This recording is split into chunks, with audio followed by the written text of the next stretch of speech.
আজ বৃষ্টির দিনে বানাবো লুচি আর আলুর তরকারি। প্রথমে আটাটা একটু তেল দিয়ে নুন দিয়ে আর জল দিয়ে ভালো করে মেখে নিলাম।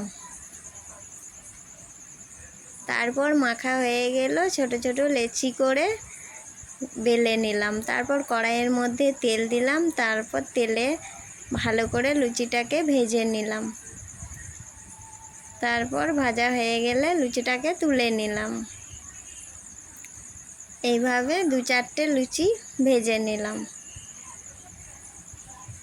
তারপর ভাজার পর লুচিটাকে তুলে নিলাম।